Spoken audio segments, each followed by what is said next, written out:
Hi, everybody. I know it's been a while. I actually uprooted my family in the interim and made Aliyah. So it's been pretty busy and pretty exciting and pretty wonderful.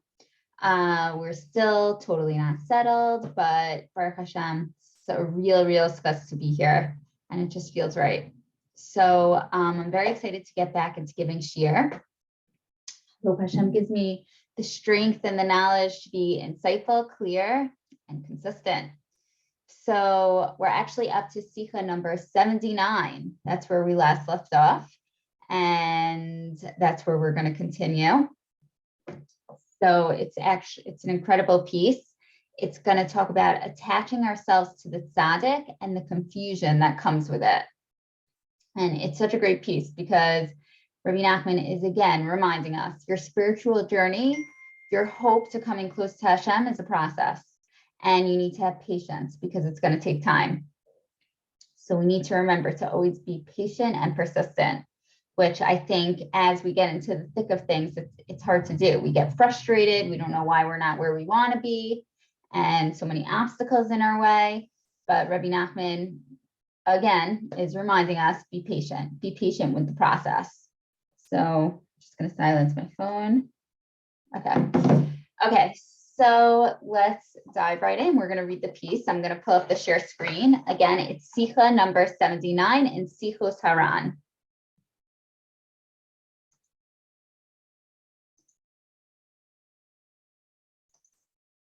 Okay. Put this in the center for me. Okay. Here we go, 79. When one begins to truly serve God and attach himself to a great tzaddik, he's often filled with great confusion and evil thoughts. The evil are always there, but only now it's surfacing. So Rebbe Nachman tells us that when a person becomes close to Hashem and to attach himself to a tzaddik, he's hit with the evil that he was carrying with him all this time. Just the ratzon of wanting to come close to Hashem brings all that evil and confusion out. It was always there, but it surfaces when we want to do good. A pot of water, back into the piece, a pot of water may seem perfectly clear, but when it is placed on a fire and begins to boil, all its impurities are brought to the surface.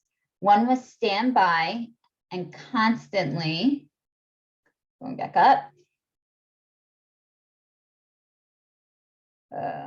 lost spot, constantly remove these impurities. The original purity is merely an illusion. With a little heat, the impurities surface. After these impurities are removed, the water is truly pure and clear. So, Rebbe Nachman is giving us this example of a pot of boiling water.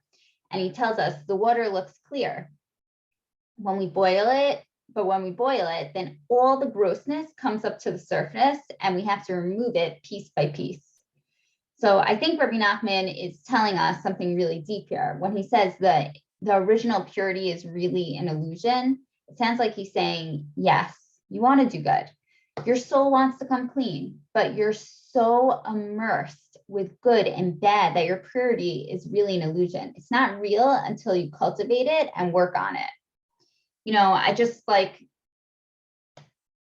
did anyone ever have a feeling of like wanting to do good or to take something on or to change your whole life, let's say, but then the distractions come? And I'm not even talking about the difficult obstacles. I'm just like saying like, you know, the WhatsApp, the Netflix, even some of the needs and demands of your family could get in the way, right? And you get totally sidetracked and forget this very deep feeling that you have of wanting to do better. So, you know, it makes you question like, so how real is that feeling or of wanting to do good? It's more like an illusion or like a fleeting thought.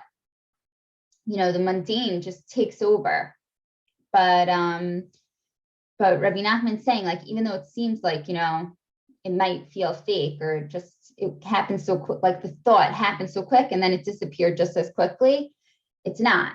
And we have to remember to be patient and to stay strong and persistent in it. And just like the pot of boiling water, like just, brings up these impurities, we just have to remember to pick it out piece by piece.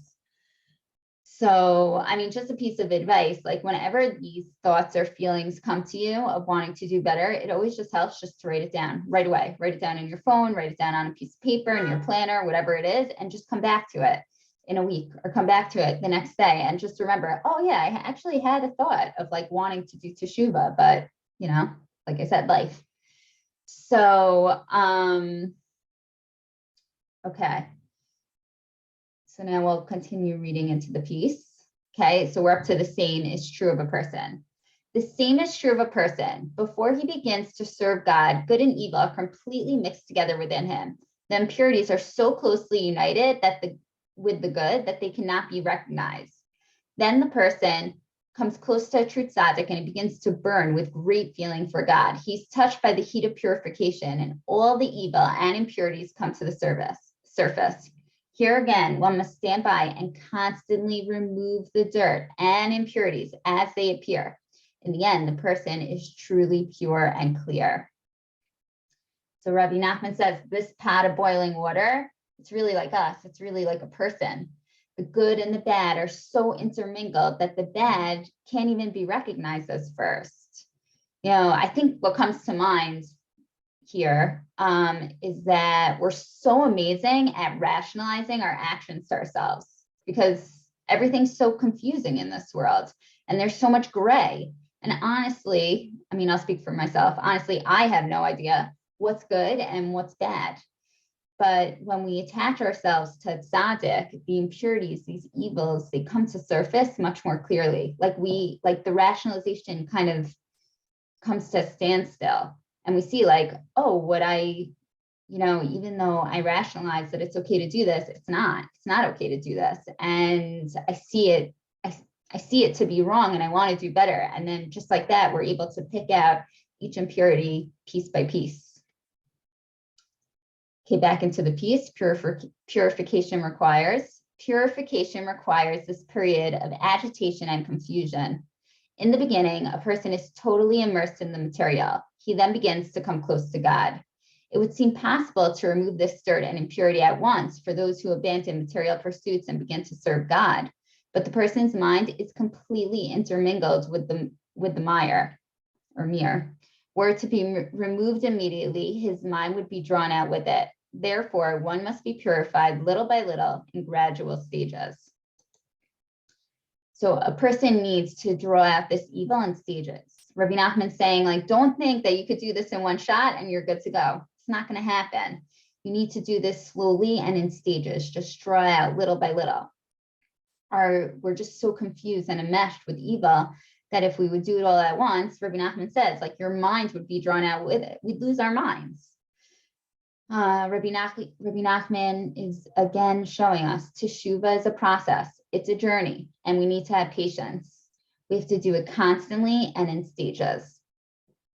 Okay, so such an awesome reminder, and it's such a great piece.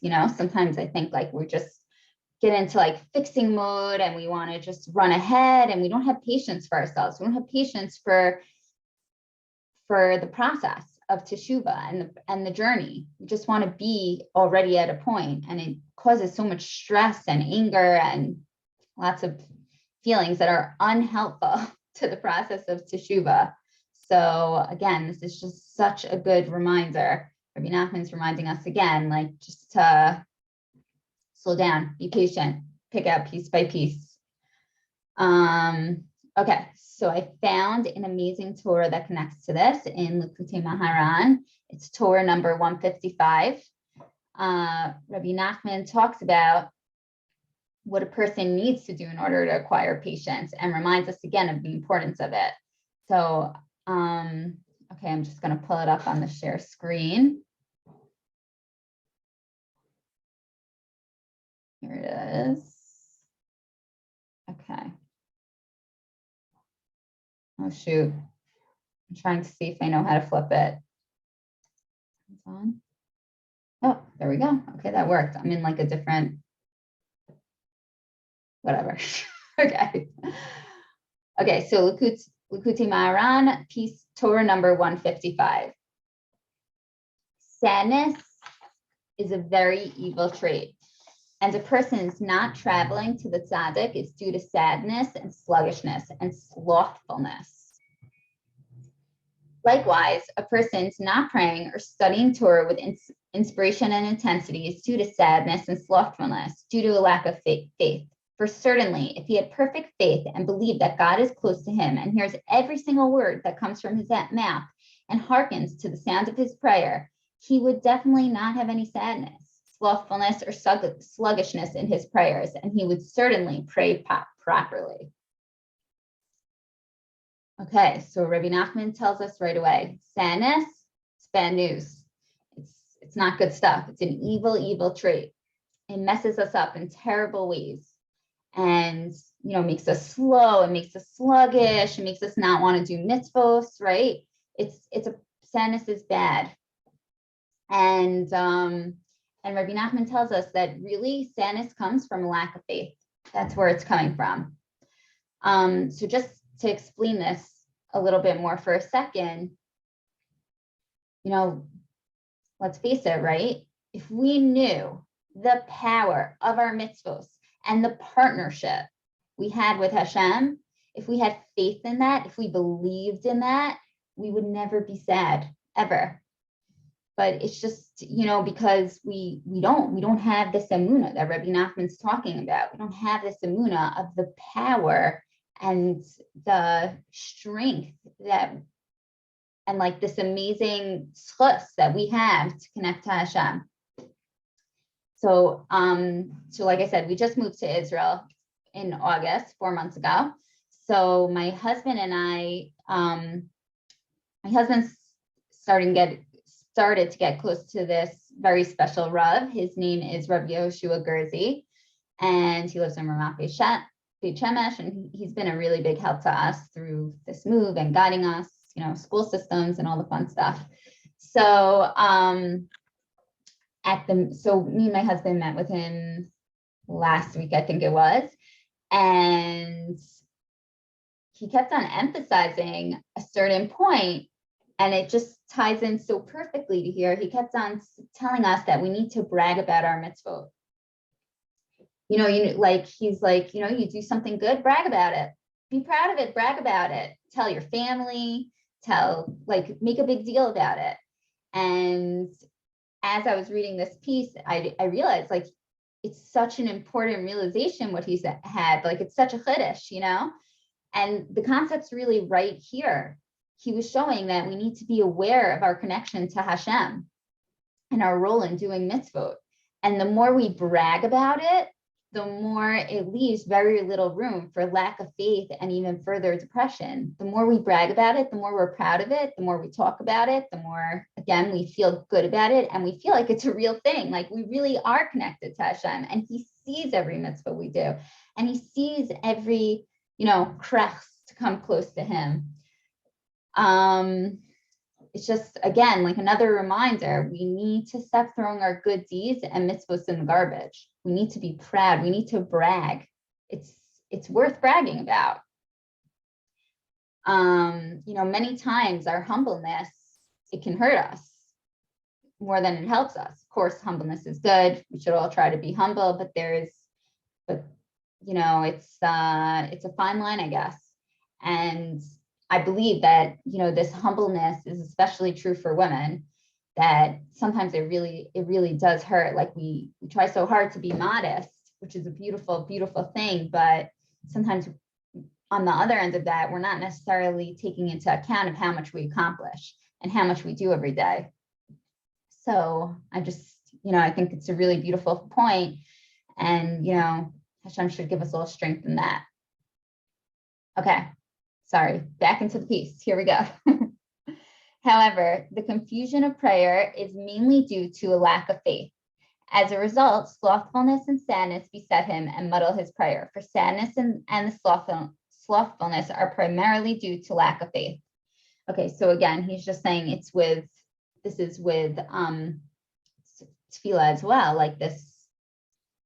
it just makes your tefillah worse. It makes you slow to do mitzvos. And we have to watch the sadness. We have to really be on it and make sure we're not heading in a place of that. Okay, so I'm just going to skip the next little bit.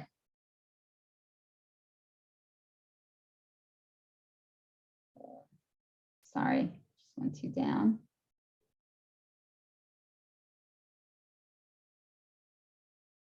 Okay, here we go. So now we're going to get to the patience part. This is the concept of erech apayim, slow to anger, which is from Shemos. In other words, that he fears nothing and pays no attention to any interruption and confounding of his service of Hashem, but instead does what he has to do. This is the concept of slow to anger. Nothing can confuse him because nothing bothers him. Rather, he does what he has to do in the service of God. So the way to come close to Hashem is through emulating his midos, right? So in Shemos, one of Hashem's attributes that are used to explain him is erech apayim, slow to anger. So Rebbe Nachman is telling us, okay, so that's Hashem's attribute, and now we have to emulate him and come closer to him and be more like him. So how do we what's our slow to anger? So he tells us it's by not paying attention whatsoever to any obstacles, by not getting weighed down and discouraged by them. Like by being slow to anger, then we're showing strength. We're showing strength in all the difficulties that are coming, all the sadness, the lack of emunah, the frustration in everyday life, the real frustration, which makes people very angry. How do we what do we need to do about that? We need to not pay attention to it, to not pay attention to these obstacles. Even if they're physical obstacles or monetary obstacles, we have to just not pay attention to them and be slow to anger, be erech apayim. So even though we're like this boiling water, as we read in the original Sikha that we started with, and all our impurities are surfacing, and there are so many struggles to get through, right? Because our good and our bad are all mixed up. Still, like, we can't give up. We can't get angry and give up. We have to stick with it. He's saying through this emunah of understanding that these difficulties are part of the process, we acquire patience. I'm just going to read a little bit more so you see that he's actually saying that inside. Sorry, I just went a little bit outside. Okay, so he says, this is because slow to anger is dependent upon the aspect of faith. For as long as there is idol worship in the world, there is divine wrath in the world.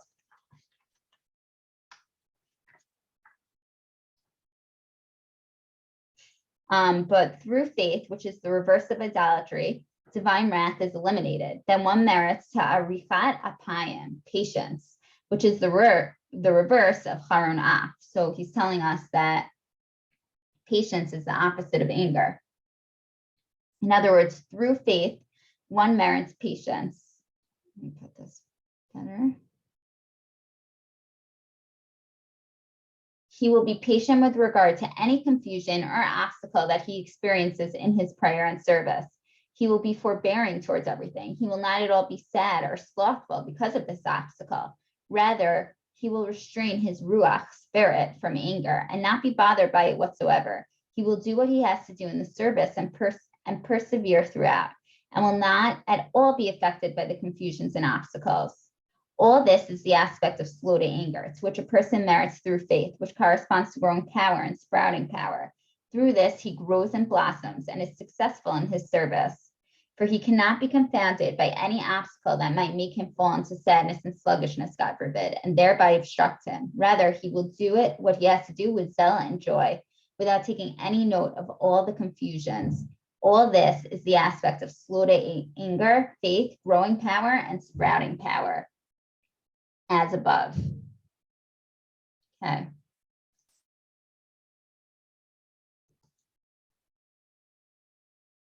Okay.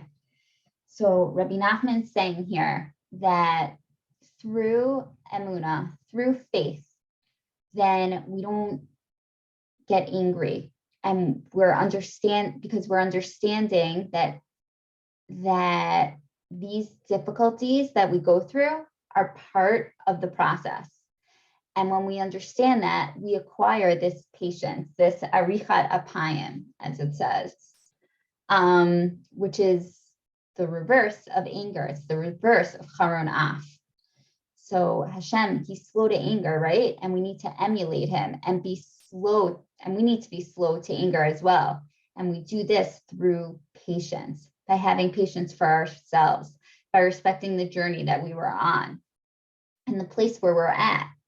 And through that respect, we don't get weighed down by our challenges, and we're able to move on from them and grow higher and higher, which is like, it's so amazing. So, Rebbe Nachman just got it. So again, just to be clear, in this piece, Rebbe Nachman's telling us about understanding, about not coming to anger. And we do that through emunah, by having faith in our journey, by understanding it. And again, having faith, like we said in the original Sikha, having faith that what we're doing is really connecting ourselves to Hashem, and that we have this amazing schus to connect to Hashem. And once we see that, then we're much more patient, and we understand that these obstacles, they're meant to come. They're meant to come. We have to take out each piece of evil that's in us, piece by piece by piece. And we need these obstacles in order to do that. So, and again, through that, we come to this patience. So it's amazing. Anyways, on that note, I'm just going to end with a bracha. I give us all a bracha to glorify, that we should glorify our mitzvos and really feel so proud of them, even brag about them. And we should respect ourselves through our teshuvadik journey, and we should have emunah, patience, and perseverance through it all. So thank you, everybody, for listening, and have a wonderful day.